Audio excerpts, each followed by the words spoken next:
یہ میں اپنے معاشرے کی حقیقت بیان کرنے لگا ہوں۔ میری ملت کا نوجوان آج وائٹ چمڑی کو دیکھنے کے بعد میں، سفید چمڑی کو دیکھنے کے بعد میں، اسے محبت کا پیغام بھیجنے کے بعد میں اس کو محبت سمجھتا ہے، کسی لڑکی سے عشق کرنے کے بعد میں اس کو عشق سمجھتا ہے۔ میں میری ملت کے نوجوان آپ سے کہہ دینا چاہتا ہوں، سفید چمڑی کو دیکھنے کے بعد میں محبت کا پیغام اس تک پہنچا دینے کا نام محبت نہیں ہے۔ کسی لڑکی کے عشق میں مبتلا ہونے کے بعد میں اس کو عشق کا نام نہ دو، عشق اس کو نہیں کہا جاتا، محبت اس کو نہیں کہی جاتی۔ جو آپ سمجھ رہے ہیں اس کو محبت نہیں کہتے ہیں۔ جو لڑکی آپ سے گفتگو کر رہی ہے اپنے باپ کو دھوکہ دینے کے بعد میں، اپنی ماں کو دھوکہ دینے کے بعد میں، اپنے بھائی سے چھپنے کے بعد میں، اپنے گھر والوں سے چھپنے کے بعد میں، آپ بتا وہ تجھ سے کس طرح سے وفا کر سکتی ہے جب اس نے اپنے باپ سے وفا نہ کی، اپنی ماں سے وفا نہ کی، اپنے بھائی سے وفا نہ کی، اپنی بہن سے وفا نہ کی، اپنے گھر والوں سے وفا نہ کی،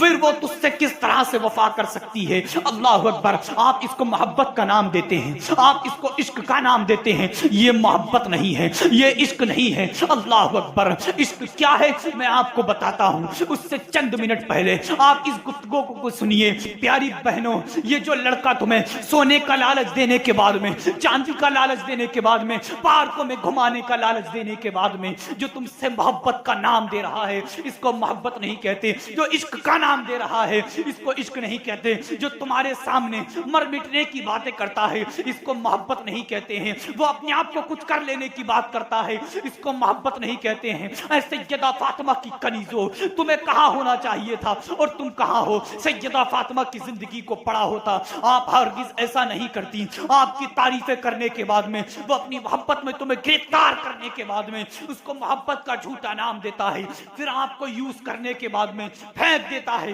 آپ کی زندگی سے کھیلنے کے بعد میں آپ کو چھوڑ دیتا ہے، آپ کی زندگی برباد ہو جاتی ہے، آپ کے ماں باپ پریشان، آپ کے بھائی بہن پریشان، آپ کے محلے والے پریشان۔ اے میری پیاری بہنوں، اے سیدہ فاطمہ کی کنیزوں، اپنے بارے میں سوچو کہ ہمیں قبر کے اندر بھی سونا ہے، ہمیں مرنے کے بعد میں اس دنیا کو چھوڑ کر کے دوسری دنیا میں جانا ہے۔ تمہارا جسم بہت نازک ہے، اگر دنیا کا کوئی کیڑا کاٹ لے ہم صبر نہیں کر پاتے ہیں، دنیا کے بچھو کو دیکھ لیں ہم بھاگتے رہتے ہیں، اگر کسی کیڑے اور سانپ وغیرہ کو دیکھ لیں تو ہم بھاگنے کی کوشش کرتے ہیں، لیکن ہماری قبر کے اندر جب ہمیں رکھا جائے گا، اس اندھیری قبر کے اندر اگر اللہ رب العزت نے ان فرشتوں کو جلال میں بھیجا، فرشتوں نے آنے کے بعد میں ہم سے سوال کیا، بتا تو نے اس لڑکے کے ساتھ میں غلط کام کیے، اپنی زندگی کو بری طرح سے گزارا، اپنے ماں باپ کو دھوکہ دیا، اللہ رب العزت کی عبادت نہ کی، سیدہ فاطمہ کی کنیز بن کر کے نہیں رہی، سیدہ فاطمہ کے فرمان پر عمل نہیں کیا، اس وقت فرشتوں کو ہم کیا جواب دے پائیں گی؟ آپ بتائیے اس وقت ہم کیا کہہ پائیں گے؟ اگر ہم سے بھی سوال کیا جائے، آپ سے بھی سوال کیا جائے تو کوئی قبر کے جواب نہیں دے سکتا ہے، کوئی جواب نہیں دے سکتا ہے۔ دعا کیا کریں کہ اللہ رب العزت ہمیں بے حساب بخش دے۔ اللہ اکبر! اس کو محبت نہیں کہی جاتی ہے، اس کو عشق نہیں کہا جاتا ہے۔ اگر محبت دیکھنی ہے، آپ کو عشق دیکھنا ہے تو آئیے نظر ڈالتے ہیں حضرت بلال حبشی کی زندگی پر نظر ڈالیے۔ آئیے اب میری بہنوں، اگر آپ کو محبت دیکھنی ہے، اگر آپ کو عشق دیکھنا ہے تو آئیے ڈالیے کربلا کی سرزمین پر نظر۔ کربلا کی سرزمین پر سیدہ فاطمہ کے خاندان نے، نبی کے خاندان نے، سیدہ فاطمہ کی کنیزوں نے لیکن پردہ کسی حال میں نہیں چھوڑا۔ بھائی قربان ہوا، بہن نے پردہ نہیں چھوڑا، بھتیجا قربان ہوا، پھوپھی نے پردہ نہیں چھوڑا، بیٹا قربان ہوا، ماں نے پردہ نہیں چھوڑا۔ بتائیے اگر انہوں نے سوال کر لیا کہ جس دین کو بچانے کے لیے ہمارے بھائی نے، ہمارے بھتیجوں نے، ہمارے بیٹوں نے اپنی زندگی کو قربان کیا، تم نے اس دین کی حفاظت کیوں نہیں کی؟ تم نے اس دین پر عمل کیوں نہیں کیا؟ تم اس دین پر کیوں نہیں رہی؟ تم نے کیوں اس دین سے کترائی؟ تم کیوں اس دین سے دور ہوئی؟ اس وقت ہم کیا جواب دیں گے؟ اگر انہوں نے کہہ دیا کہ ہمارا باپ ہماری نگاہوں کے سامنے قربان ہو رہا تھا، ہمارا بھائی ہماری نگاہوں کے سامنے قربان ہو رہا تھا، ہمارے بھتیجے ہماری نگاہوں کے سامنے قربان ہو رہے تھے، ہم نے پردے کو نہیں چھوڑا، ہم نے حجاب کو نہیں چھوڑا، لیکن تم نے دنیا کے فیشن کرنے کے لیے، دنیا میں آوارہ گردی کرنے کے لیے، دنیا میں ملوث ہونے کے لیے،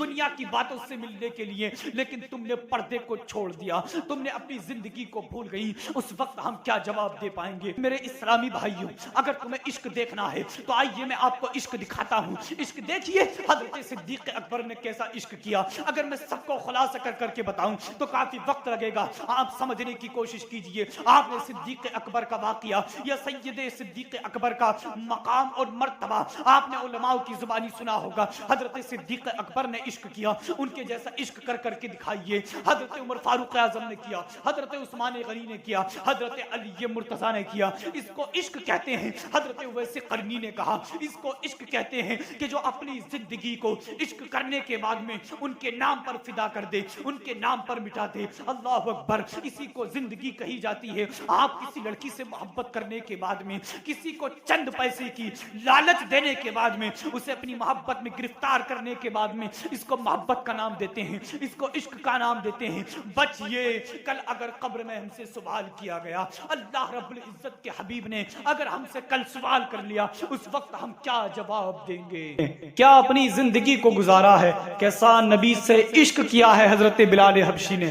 آئیے حضرت بلال حبشی کی زندگی پر اگر کچھ نظر ڈالی جائے, کچھ اگر ان کی زندگی کو پڑھا جائے, تو آج کے جو ہمارے نوجوان عشق کرتے ہیں ان کی سمجھ میں آ جائے گا کہ عشق کا مطلب کیا ہے, محبت کا مطلب کیا ہے. حضرت بلال حبشی اپنی زندگی کو یتیمی کی زندگی طرح گزارتے ہیں. ان کے والد کا انتقال ہو گیا, ان کے گھر میں 2 بہنیں, 1 ماں اور 1 بھائی, یہ تھا ان کا خاندان. حضرت بلال حبشی غریب پریوار سے تھے. حضرت بلال حبشی اپنی زندگی کو گزارنے کے لیے, اپنے گھر کو چلانے کے لیے غلام بن گئے. غلام بن کر اسی طرح سے بکتے بکاتے ایک بہت بڑے ظالم کے گھر میں کام کرنے لگے. اس ظالم کے غلام بن گئے. ایک مرتبہ طبیعت خراب ہوئی حضرت بلال کی. حضرت بلال غلامی میں اپنی زندگی کو اس وقت بھی گزار رہے تھے کہ چکی چلا رہے تھے اور رو رہے تھے, چکی چلا رہے تھے اور رو رہے تھے. اللہ اکبر, حضور صلی اللہ تعالی علیہ وسلم کا اسی راستے سے گزرنا ہوا. کیا دیکھتے ہیں کہ کوئی رو رہا ہے, اس کی رونے کی آواز باہر تک آ رہی ہے. جا کر کے دیکھتے ہیں کہ کوئی رونے والا ہے. جب چہرے کو دیکھا تو بلال رو رہے ہیں. معلوم کیا کہ آخر آپ کیوں رو رہے ہیں, کیا معاملہ ہے؟ تو حضرت بلال نے کہا کہ میرے مالک نے مجھے بہت سا کام دے دیا ہے اور آج میری طبیعت بھی بہتر نہیں ہے. لگتا ہے کہ میں آرام کروں, لیکن اگر میں چکی چلانے کے بعد میں اس کام کو میں نے مکمل نہیں کیا تو میرا مالک صبح آنے کے بعد میں میرے اوپر بہت ظلم کرے گا. وہ یہ نہیں دیکھے گا کہ میری طبیعت بہتر تھی کہ نہیں تھی. اللہ اکبر. حضور نے فرمایا, ابھی تک کلمہ نہیں پڑھا تھا حضرت بلال نے. حضور نے فرمایا, بلال جاؤ تم جا کر کے آرام کرو, میں تمہارے حصے کا کام کر دیتا ہوں. اللہ اکبر. حضرت بلال چلے گئے. جب صبح کا وقت ہوا حضرت بلال سے کہا کہ یہ لیجئے, آج کا کام میں نے تمہارا کر دیا ہے اور آپ گھبرائیں نہ, آپ ٹینشن نہ لیں, میں کل پھر آؤں گا, آپ کے حصے کا کام کر کر کے چلا جاؤں گا. اللہ اکبر. کچھ وقت کے بعد میں جب پتا چلا کہ جس نے میری طبیعت خراب میں چکی چلائی تھی, حضرت بلال کو جب اس بات کی خبر ہوئی تو کہتے ہیں کہ وہ محمد جو میری طبیعت خراب میں, ایک میرا مالک ہے جو میرے اوپر ظلم کر رہا ہے, اور ایک یہ کہ جس کا میں کلمہ نہیں پڑھتا ہوں, جس کو میں جانتا تک نہیں ہوں, اس نے میرے اوپر اتنا کرم نوازی کی ہے کہ مجھے آرام کرنے کے لیے بھیج دیا اور میرے حصے کا کام کیا. جب وہ میں ابھی اس کا نہیں ہوں تو اتنی کرم نوازی اس نے کی ہے, جب میں اس کا ہو جاؤں گا تو وہ کتنی کرم نوازی کرے گا. کلمہ پڑھنے کے بعد میں مسلمان ہو گئے. جب تک بکے نہ تھے کوئی پوچھتا نہ تھا, جب تک بکے نہ تھے کوئی پوچھتا نہ تھا, تم نے ہمیں خرید کر انمول کر دیا.